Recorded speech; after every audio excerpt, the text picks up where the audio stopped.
Your 6-2 Minnesota Vikings take on the 2-6 Jacksonville Jaguars in Week 10. That sounds like an easy W to me. But we know in the NFL, no win comes easy. Me and the team are preparing for a hard-fought battle in which the Vikings should succeed. The Jags have been taking a lot of L's lately, not only in the stat column, but like coaching. Doug Peterson, it just seems inevitable that this is his last season unless some miracle turnaround. And then, of course, we all know the story of the last coach. We won't talk about him, but then you overpay for Trevor Lawrence because he was supposed to be some prodigy. Jacksonville has been let down. This is tough. The Vikings got this. The Vikings absolutely do. Do you believe us? Let us know in the chat. Welcome back to another episode of the BuiBros Football Podcast. I'm one of your hosts, Quinn Bowie, and I, of course, cheer for the LA Chargers. And across from me, my brother, Brandon.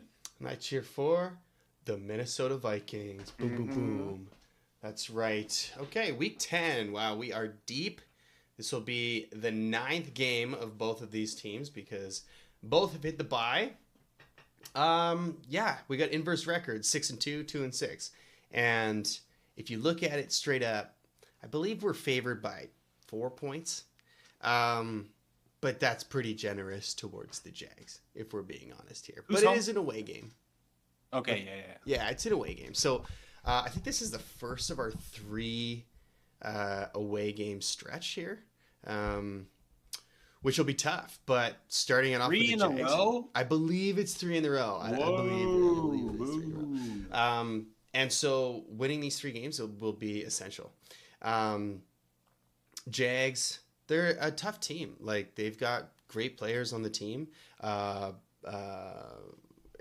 Even though Lawrence, hasn't lived up to it, he's still a good functioning quarterback in the NFL. He would have gotten the contract that he has. He can do it, yeah. And Brian Thomas Jr., rookie coming in, actually looks pretty solid. I think he's a little banged up, maybe, but he is. He played this last week through an injury, so who knows how much that's carrying over. Yeah.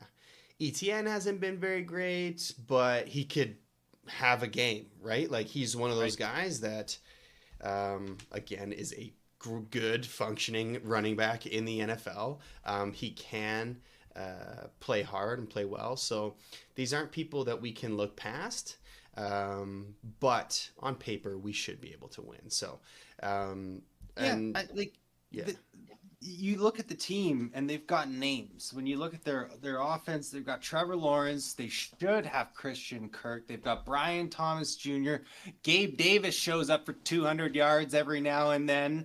You got ETN. You got Tank Bigsby, who's doing wonders. Ernest Johnston. Like, unless you're a fantasy football player, you might not know who that is, but he was a rock solid running back for the Browns when everybody else went down, and he's done a pretty good job with the opportunities that he's been given so far. A lot on that offense. That notable. One piece that makes this a revenge game is Cam Robinson. Yes, for the Minnesota Vikings. Going back to DUVAL to beat on his old team and show that yes. That was a good move for his part, anyway. Well, he did well this past week, on 3 days. Paul. And we're hoping, he's going to be going against his old teammates here, one of which will be not Josh Allen anymore. It's Josh Hines Allen. I didn't know that. Yeah, he does not go by Josh Allen anymore. I think Hines is like his mother's name or something, so he added that in. Also, you don't want to be, you want to be your own man in the NFL. He's a great player, so I get it. So him, Trayvon Walker, right? Yeah, is there too. So I'm not sure if he's playing. They've got 2 number 1 overall picks in however long. New age Cleveland Browns, terrible. I think they were back to back, no? Was it? God, that would be so bad. But that would be so bad. They maybe it was 2 years apart. I can't. Yeah. Yeah, so Cam Robinson will be going against some familiar faces. Hopefully, he kind of knows some of their moves from practice, but at the same time, they have gone against him multiple times. Maybe Right. know a couple weaknesses here and there. So it will be interesting to see. It's not like one of those things where he was on the team last year and he's developed and he's changed and whatever. It's like he was on the team 2 weeks ago. They were practicing 2 weeks ago. So Yeah. they will be very familiar with each other, and we hope that Cam can come out on top in that battle. But what's going good for Cam Robinson is that on the other side, Brian O'Neill is solid as anybody could be. So they can't just I guess they could just toss everything to one side, but there's nothing to be made up for on the right tackle position, so the line can kind of shift left a bit to help if needed, right? So we hope that he'll do well. But yeah, so this game, like you said, on the offensive side, they've got dogs, but on the defensive side as well, like Josh Hines-Allen is a great player. A great player. Trayvon Walker, first overall. He is, again, a functioning player in the NFL that could have a good game. I was also looking here at I'm just going to say Aluakon, okay, because I don't want to mess up his first name. But this is a player that's been good in this league as well, right? Very good in this league. This is his 7th year, and I know who this guy is. Just because I can't pronounce his first name, okay, cut me some slack. But this is a good defense. They've got good pieces, and it's going to be one of those battles that, it's probably one up front, just like a lot of our games.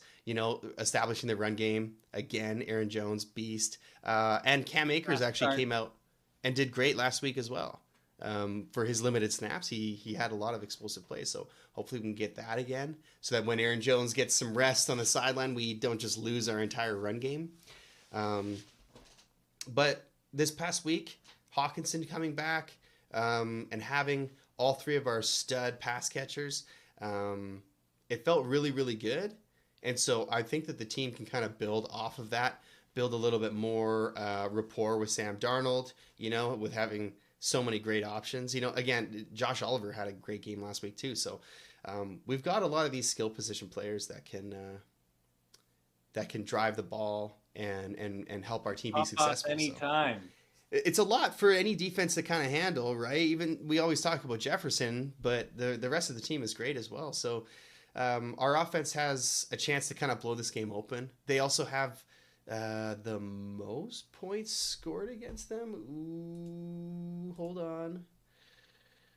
The defense? The second most points scored. Yeah, they have allowed the 31st, ranked points allowed from the defense, or on the whole I think team. That number is a little skewed, because of pick sixes and stuff.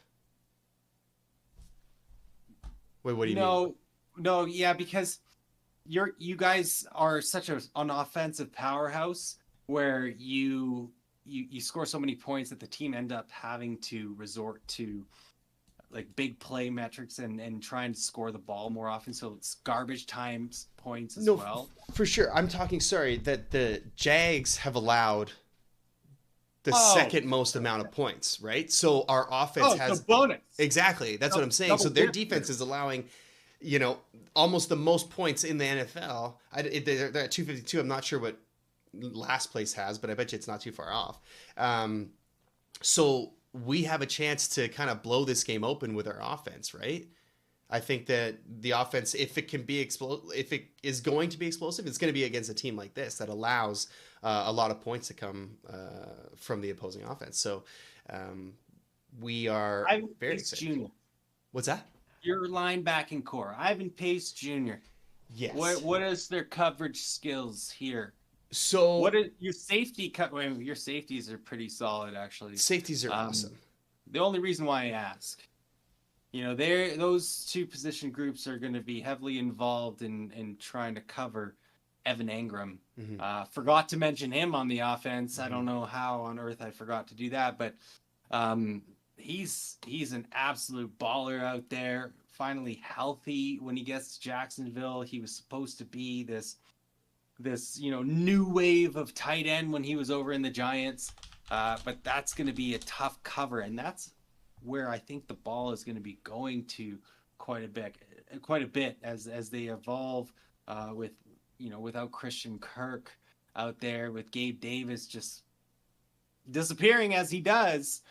What do you think there? Like, he obviously we know his Ivan Pace's prowess as a pass rusher and in the run game, but I don't know much about like the coverage and that unit plus the safety unit. Yeah, so it's honestly the way that our defense goes. A lot of the D linemen, like the edges and stuff, like Dallas Turner went back into coverage a few times this past game on his 26 snaps. I remember seeing him drop back like 4 times or something. So there's a lot to go into it with the defense. It won't just be those guys that you mentioned, but I'm not exactly sure. Like, I know Pace is kind of one of those, like, you describe him as a missile. You know what I mean? He is fast to get into the hole and he's one of those tackle for loss type of guys. I'm not sure if he's the best coverage guy. And then we also we have been missing Blake Cashman, who was amazing for us the past 3 weeks he's been out. But prior to that, he's been amazing for us. Dealing with a turf toe injury, we aren't sure at the moment if he's coming back. He's still considered week to week. So We'll kind of get more of an update as the week goes on.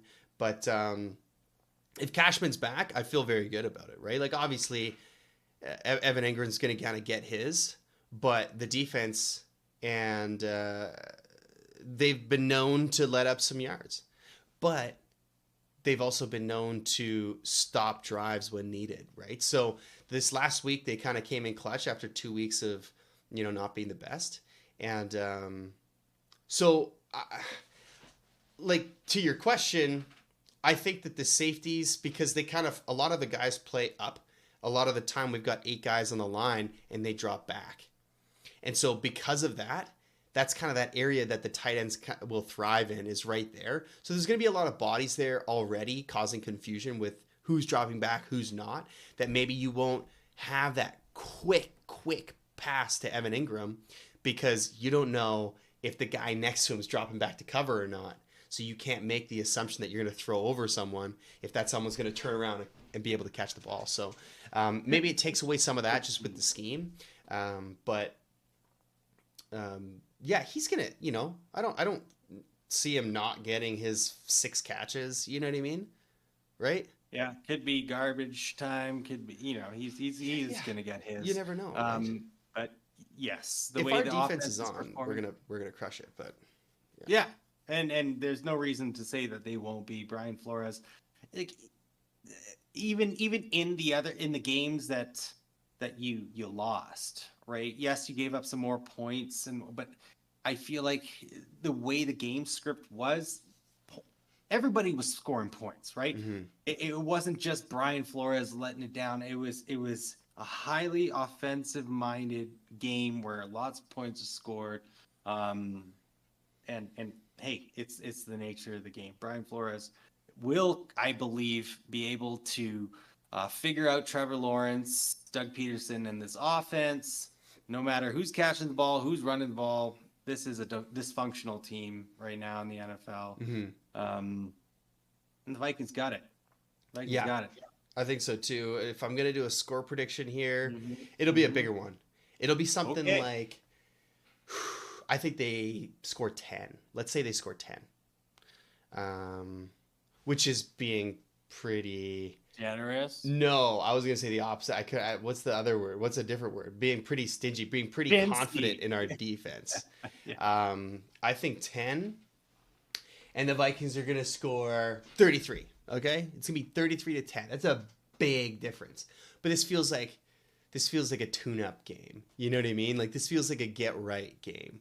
We were great last week, but we had a lot of errors on our own that were self-inflicted wounds. But I think we clean it up this week. I think this is a tune-up game. I feel like it's a 33-10. That's the prediction.